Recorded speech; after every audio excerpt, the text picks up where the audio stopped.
Nah, anak-anak, tadi kita sudah mendengarkan penjelasan dari Bulia tentang penampakan alam, baik yang alami ataupun yang buatan. Dari situ kita simpulkan bahwa negara kita tercinta ini, Indonesia, memiliki banyak sekali potensi yang bisa digunakan sebagai sumber energi listrik. Salah satunya adalah dengan bahan bakar fosil. Nah, kali ini Pak Agung akan menjelaskan bahan bakar fosil. Bahan bakar fosil terdiri dari minyak bumi, batu bara, dan gas alam. Untuk selengkapnya, saksikan penjelasan berikut ini. Bahan bakar fosil terdiri dari minyak bumi, batu bara, dan gas alam. Sebagian besar aktivitas manusia mengandalkan bahan bakar fosil. 3 bahan bakar fosil yang dimaksud yakni minyak bumi, batu bara, dan gas alam. Listrik di rumah berasal dari pembangkit listrik berbahan bakar batu bara. Mobil untuk berkendara dihidupi dengan bahan bakar minyak atau BBM.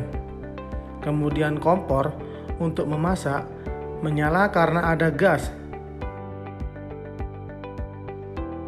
Bahan bakar fosil telah digunakan manusia selama berabad-abad. Dilansir dari Ensiklopedia Britannica tahun 2015, bahan bakar fosil berbentuk dari tumbuhan dan hewan yang mati jutaan tahun lalu. Bangkai atau fosilnya terendap di bawah tanah dan membentuk lapisan-lapisan. Tekanan dan panas di bawah tanah mengubah bangkai itu menjadi minyak, biji batu bara, dan gas. Bahan bakar fosil adalah sumber energi yang tak terbarukan atau non-renewable energy. Suatu saat bahan bakar ini akan habis. Berikut penjelasan masing-masing bahan bakar fosil. Minyak bumi.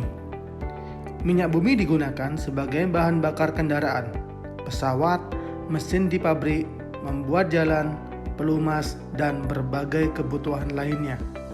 Secara umum, minyak bumi terbagi menjadi 2 jenis, yakni light crude oil dan heavy crude oil.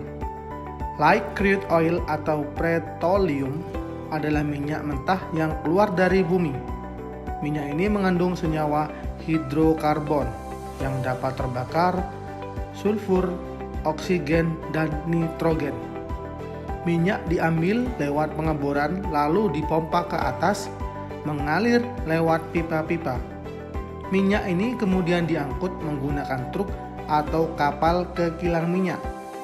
Di kilang minyak ini dipanaskan untuk memisahkan komponen penyusunnya berdasarkan titik didih.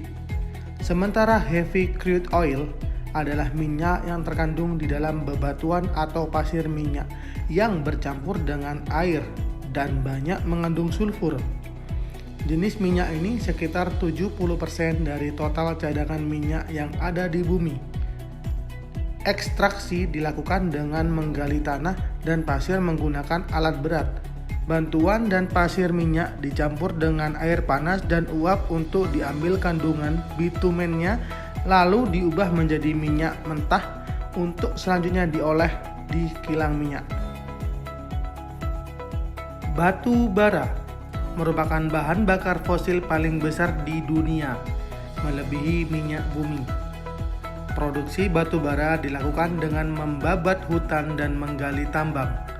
Proses produksinya mencemari tanah, air, dan udara.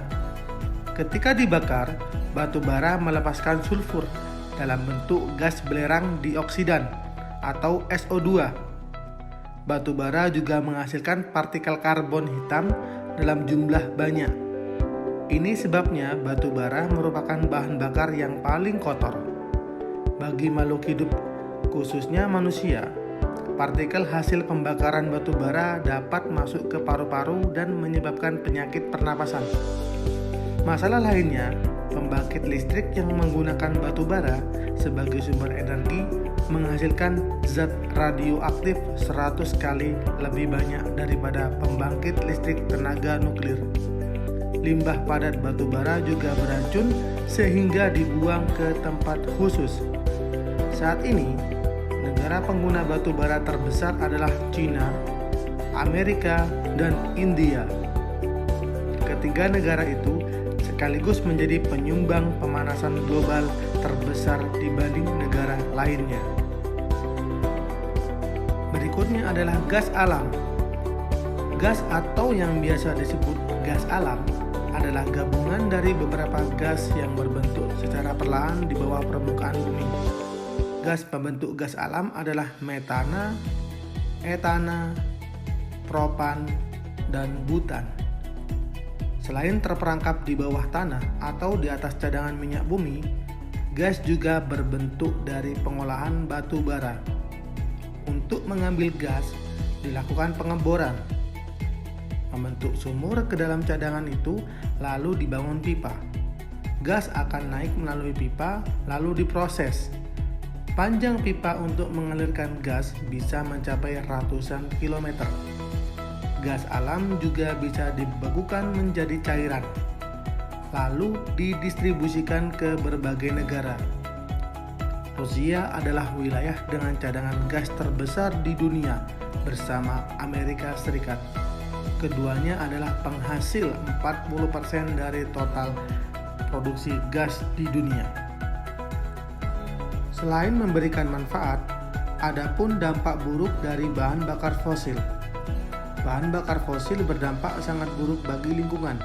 Oleh karena itu, bahan bakar ini biasa disebut dengan teknologi tidak ramah lingkungan.